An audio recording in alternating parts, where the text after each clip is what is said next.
I'm going to take you through 4 reasons why your solos might not be sounding as good as you'd like them to sound.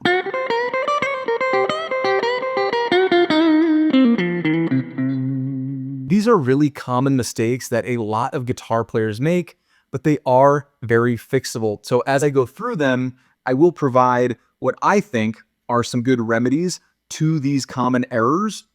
And while you might not resonate with number 1, you might resonate with number 2 and number 4. So, check out the entire video. Make sure you watch all the way through because I think there will be some good nuggets of information so that you can avoid making these mistakes and work on some things to ensure that you don't make them in the future. So with that, let's just go right into things. Number 1 is as simple as poor technique. Now, you might feel like you've got great slides or hammer-ons or raking or whatever the technique is, but when you're soloing and you're in an improvisational context, you might find that you're wanting to slide around, but you haven't really isolated that technique, so it sounds a little more choppy.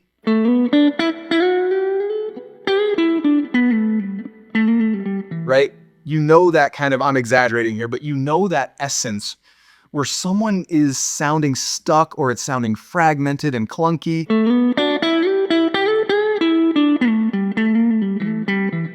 And it's really because they haven't isolated the skill. Now, this goes for any skill. Hammers and pulls, like I said earlier, raking, bending, things like that. And the fix isn't just finding a song that has those skills inside of it. Because oftentimes what happens when we just focus on a specific guitar solo is that we look at the entire solo. But if you take your most favorite and the most famous guitar solos, there are a ton of skills in those solos. So you're not ultimately isolating the skills you need to work on because you're trying to, get the notes right. You're trying to figure out what's happening inside of the solo instead of recognizing, I need to get my bends right, because then you're going to try to play some sort of Stevie Ray Vaughan thing and it's going to sound funky because you are just learning the notes by ear. Instead of playing something fluid, because you haven't taken the time to just isolate, oh, there's a bend in there. There is, kind of a sweep picking element to those, the G through the high E on that first part of that little lick, things like that. And it's as simple as just taking time to isolate those skills and practice them for a set amount of time. Now, I will put a plug for my own channel. Every Monday, I put out a video that has a weekly practice session that ranges from 15 to 20 minutes, where it's basically just 5-minute exercises on a specific skill. So something as simple as alternate picking. If you want to move around the neck fast and you're not refining your alternate picking regularly, you're not going to move around the neck, in a fluid manner. Even if you feel like it's fluid or you're thinking that's how it sounds, but then you play with people and you're like, I'm not feeling so good about myself, right? We've all experienced that.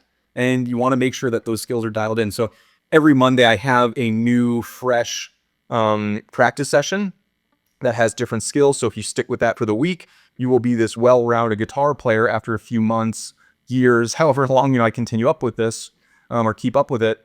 And however, I will say that if you have a guitar book that you like and there's a book of drills and skills and things like that, feel free to go that route. But it could be as simple as just technique work and making sure your technique, sounds great. Vibrato, anyways, the list is endless, but something as simple as, it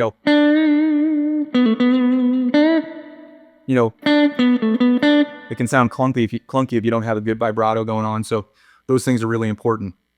Number 2, your timing might be off. Just working the rhythm. And again, I'll go back to the, drills that I promote. Putting on a freaking metronome is so powerful. And yet it's amazing how few guitarists do that, right? People who just want to have fun, that's great. But if you also want to, improve your skills as you're having fun, you want to put on a drum track or a metronome so that you're playing in rhythm. Because again, if you have a, backing track, let's just say you're in G,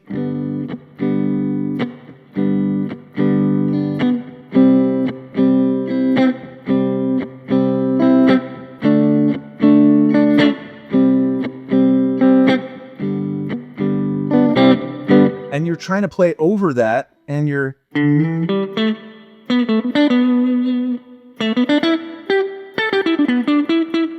not nailing the actual timing of when you need to,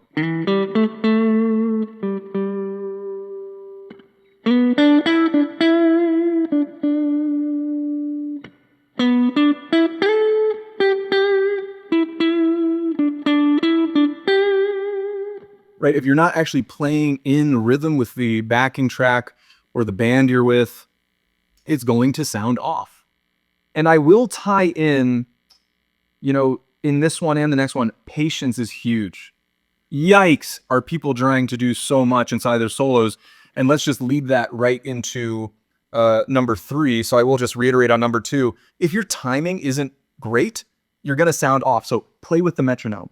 If you're trying to play along with the song, reduce the speed, right? You can do that on YouTube. You can just click the settings, bring something down to 60, 65%, and really play in rhythm with that song. So if you're trying to learn a solo rather than playing it full speed and listening to it, and then playing it on your own and then trying to bring it together, just put it to 60% speed and start playing along right away in a really rhythmic manner so that you're in tune and, the tempo is tight the entire time. Or when you're practicing, play with a metronome or a drum trap. Step 3 is that you're doing too much, right? So again, if you're not great at navigating the neck, or it's a little newer to you, the various shapes, and you're trying to move around, but you're kind of getting lost, but you want to keep moving, right? You're like, you're going to, make errors because you're like, wait, which note actually comes next? Instead of, and the reason I think patience is great for timing and really making things sound melodic and in groove, and ultimately they resonate with the person listening more, is that you can really get it in sync and make those notes matter that much more. So if you're playing really fast and you're, again, like I just did, you're messing with yourself because people are like, ugh, that's too much. Whereas if you really just kind of like the example I gave earlier,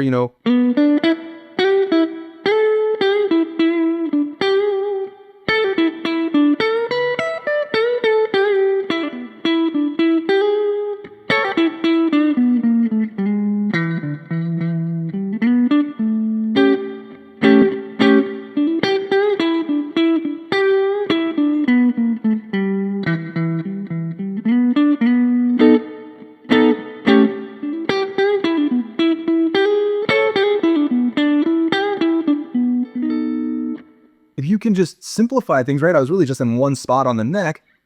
If you can simplify things and not try to, go all over the place, or stick to one, section here, for a bar, move to this section, piece it together in a more fluid manner, you can clean things up really quickly. So hopefully you're already seeing that, where, if you just clean up your technique a little bit, well, that's going to obviously make things sound better.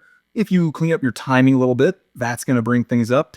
If you have great patience and you recognize, listen to guys like B.B. King. Lingering, right? That, he's got that nice, that great vibrato.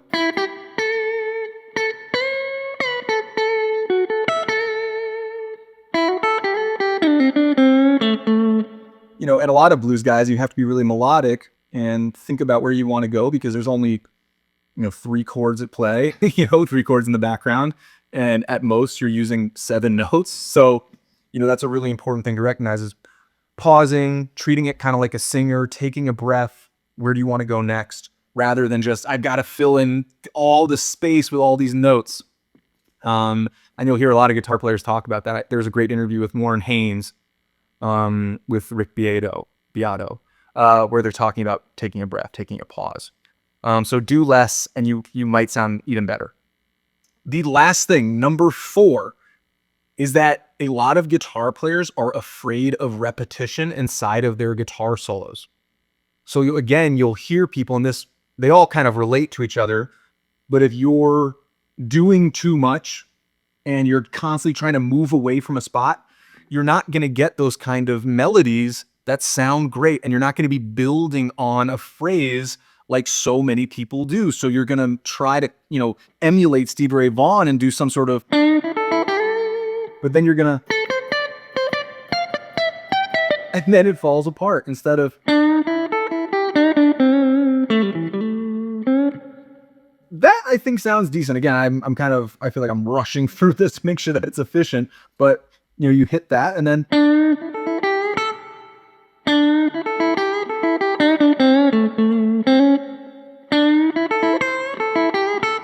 I'm taking one phrase and I'm just creating very slight variations on it. And that could be even less complicated.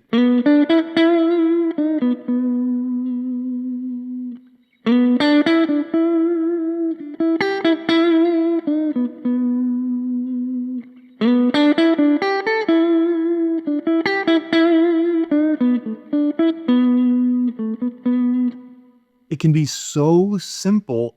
And if it's in sync with the backing track, if it's in sync with your band, if the technique's there,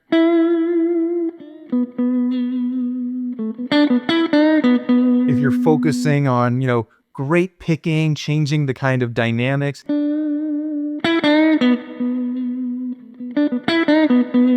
putting a little more feel into it, I think that often jumps out to people more than, lightning fast solos can sound really great. But I think oftentimes if you really want to increase your expression right freaking now, being more melodic, taking time, and being okay with repetition is great, right? You're rarely in a real life scenario, right? When we're jamming alone, we might 10-minute backing track, be ripping into solos. But most of the time you're only gonna have a few bars, right? If you're out with a band or maybe you have a loop pedal and you're out performing alone, you're not gonna have a gazillion bars. Or if you think you do, a lot of people don't want to hear that. So make it count when you're hitting a solo. Repeat something that sounds great. For me, that something like that is always going to sound great. So, you can move away from it,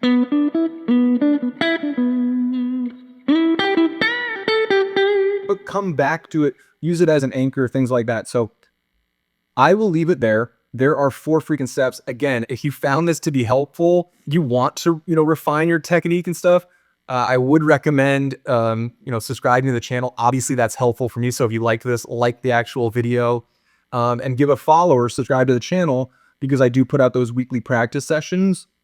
I think my approach is pretty dang solid, and it's a nice way to support me if you think this was nice and fun. So anyways, I will see you all out there. Happy guitar playing to you all. Peace.